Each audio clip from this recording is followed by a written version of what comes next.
Enti since second for and 7 by me post video bi on TikTok and am for bisa me Penyah na Twene Jonas say o meka sa ye mayente nenka mayente almighty nka monya abotre almighty Twene Jonas abekasa. This video is part 1 wabe fire Ofori Atta wa fire Mahama Ayariga afire Asamoah Gyan. In fact was how to tubia man Salifu Amoako Reverend aha Penyah block media mesrewa. Say over like video no that over subscribe button sabe click notification icon na ba kire wadwen dia ma me e wo comment section bo ma dia na share video ma woni aso enya bi hwe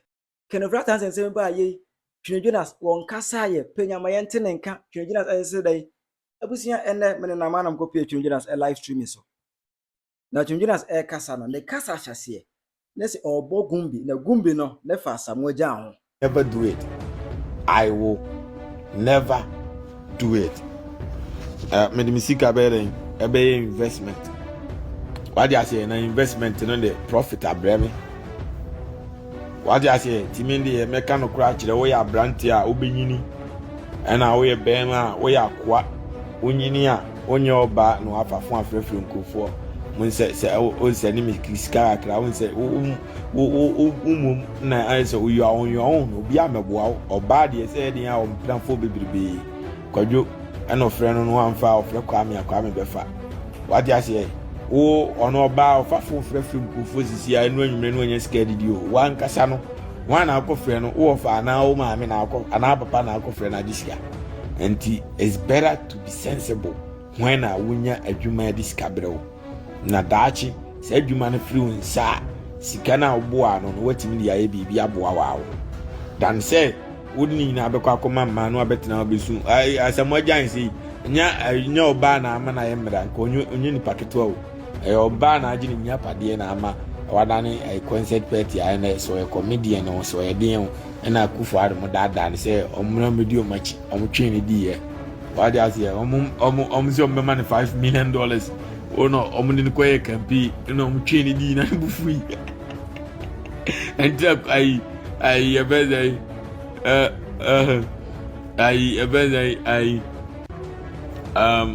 Shatawali eto pressure any ya abetna ze car nye Shatawali diano oya ze abetna ze car nye Shatawali dia frustration afa Asamoah Gyan because hwese mabo brawo fie Orlando na etweke kentisi a meni fie Orlando bio ene kwakumanu ediska nisika nyina kotua plane ticket di obaba buchira oba chire ni nyansa magina ne so amwadan landlord no ohwese ene ubo okati mbe na be fa Asamoah Gyan akutua ni sika amu abeda ni sika ni waba akokura age have catch you Edi oba no betisi Mahama Ayariga onse Mahama Ayariga Ofori Atta nsensem ne ba ye no ayeko redi ni fie no Mahama Ayariga be gina Parliament House ebe pa acho obe pa Ofori Atta acho oh Twene Jonas achire mu se Mahama Ayariga wo ye kromfo also mu permanent Parliament House nti sa Mahama Ayariga no o begi for kromfo a obi a ono no ye che kromfo a on pese ye be che kromfo bia no ono ankasa e kromfo ti Mahama Ayariga no mutrust na enye yi e Parliament wo ye kromfo o e criminal so pe o man ni ya nko ba mi akwache kromfo ni agisika no ni ye ya o man ni ye ni kromfo kusa asefo bisa bre omo bre northern region fo omo bre na kwase a chimni aboa be wieska yenkwaji sika no ne yemfanya o man ya osubu afu was wo ye kromfo because kromfo na ehunu yanko kromfo se no ho kire na eye ne ya because onimese de ya chi onua ma afia no sa ne nyina ebe ma afia no eje kromfo hu se ne nua kromfo maka awia ma na eye ne ya wo na komemo na owie no betisi Salifu Amoako ensensem so o Salifu Amoako enro ayeka eba abodin se ya sa achi wono na yiri ni biem concern ne ba ensensem no Salifu Amoako yese Amoako akochi no one na yire no NDC about the normal be kakra o se mochi no one na yire ni atisi ya sa akochi no your mama isi ade mamunyi bribe na munya no mumane nam cause obakukum ni pa se u face charges no makra no akra na se akra no so dem also metna social media say we soft nti the open away o metna TV so the me pena me ye me mfalances intra kem kasia Ghana ne odia wagimi akufo ado na agimi anche say obetna so forever o Dabi NDC na aba no NDC esi a se mo man no man mo mamra ne ye adwuma nya sa mo nso mo jimi a me ba be fire mo owie ye no betisi asem na nkasa so kan Ofori Atta nsensem no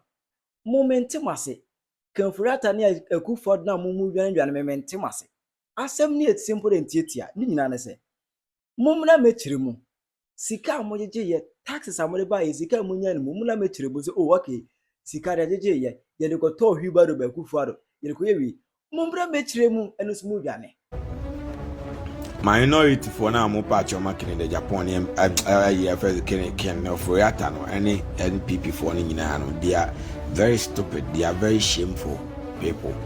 Obi akronfo wari on man sika ye nkofa ne mna no mekire ba bi esika no ne nkofa sika no ye fa sika na ebeja no musimagimi aben mentim kofo we ase o esi a amame ya de na apart from that no ambulances nyina ambulances procurement contract what you say any taxes refund utilization eno the Ofori Atta sisa taxes gu oni akufo ade sisa taxes gu Ghana fo nyina so sika no ba kokura ni wo de ba Ghana ban mu omu wie ni nyina omekire ba bi sika no wa musimagimi mo pa cha o ma no ambulances or charge Ghana ban say was Ghana taxpayers money so they koto ambulances ambulance no mu hu ba bi esi because o ma wie ni nyina ko Dubai akoton adisika no enti ambulance no ma wie ni nyina ko Dubai say ye beto abakura mu ni mo mu di gold ni o mu wie gold ni nyina ko ne echi o enti o mu mra no mu mekire say oh di ntina ye sisi ambulance no ko Dubai koton e mekire ni nyina musimagimi mo pa achewa mo ye moa o romane gari eti me die onto se bibini besua nyansa de me nya obia I'm telling you the fact enti ade na simple aban foforo aba eno say brana be kire de wodi sika na oje ye ni nyina ye nti ba na be kire o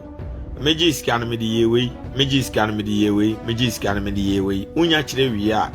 na o deserve se wo kwa ye be ja Amoako won simple as ABC on enti oba be kire o sika na meji ye na ewo ha se ambulance si ya ye de ko Dubai akoton di enti e ton ni se ambulance na e bia na fortuom enti e ton ye na me ne akufo ade che sika ni die enti anu ntini ye koton ye simple taxes o chacha e levy omo betting taxes ayaje for over the years no ye ji sika no ye ko die the high private jet ma akufo ado na wa be kirem se u deserve se ye chewa ye be chew enti special prosecutor ni hiawa bra na fe no ye nyere we the better na office wo na office for no ne nkasa ni na kire die bu diskani na akoye bekirem keke mu dwane owi osambe kai se agufara ba mu ka so mo ye agenda 111 omo isi hospitals aje se ultra modern one obi yare a eho ne obekọ ese ye nkwa abukire ngosi ahụ yare bi but Ofori Atta yare ye ne atese se o abukire a ọrịa no yare letter ne lawyers etwere ma Kisia Jaben officer of the special prosecutor omo mention omo se Ofori Atta ko ni Ghana ha o yare o amanane a oje no ho yare na nyamu na mosi hospital agenda 111 ultra modern na adene na moko hospital kwasa ho yare wakotena landing se wo be medada Ghana for se wo yare hospital na oji sika se kosi 111 hospital no na wo yare a wo be se ho yare wo Ghana no oji sika ni diwie no afi wakoda UK se wo yare nti UK na oda na UK fo no magimi no mso nya sika amba no be wi omkromfo sika no mansi hospital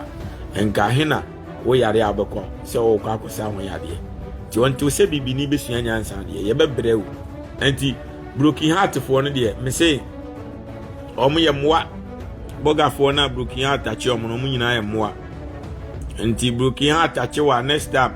e ma Mary Twene Jonas bio work on your broken heart make sure say broken heart nche obi o me many how be o I'm enjoying being rich. I got no issue whatsoever. Me broken heart nche me da because me a moment ya me many oba be hia no ompemi a me hu because ompemi a fi obe start eso yesi mami o yesi oba pe wa o misa ohwe enti se oba e di demand ni hia me a ejeze onya de a ono ɔde me bɛkɔ akɔwia ɔbɛkɔ akɔduru baabi a wade aseɛ ɛkyɛ sɛ ɛhaw ɛda no so wɔ fie ɛna wɔpɛ kwaseɛ bi ama no asɔvo haw no ma no ne problem ne n'amanneɛ so no ɛna wɔpɛ kwaseɛ bi ama no agye amanneɛ no so ama no ɛnyɛ ɔdɔ bi na ɔhwehwɛ wade aseɛ nti moment a wobɛhyia ɔba a wobɛbeeli with ɛyɛ ka no wamma sɛ ɔba bɛpɛ awareɛ ana ɔba bɛpɛ kunu ɔba sɛ ɔpɛ kwaseɛ bi ama no abɛ ade no yɛ ATM machine na wayi ne da biara maka kyerɛ sɛ wei ɛyɛ part 1 mere part 2 ɛbɛbrɛ na part 2 na abusua ɛgya wom sɛ wa me here mu nyinaa ɛdin ɛtuatua enti wait for part 2 makra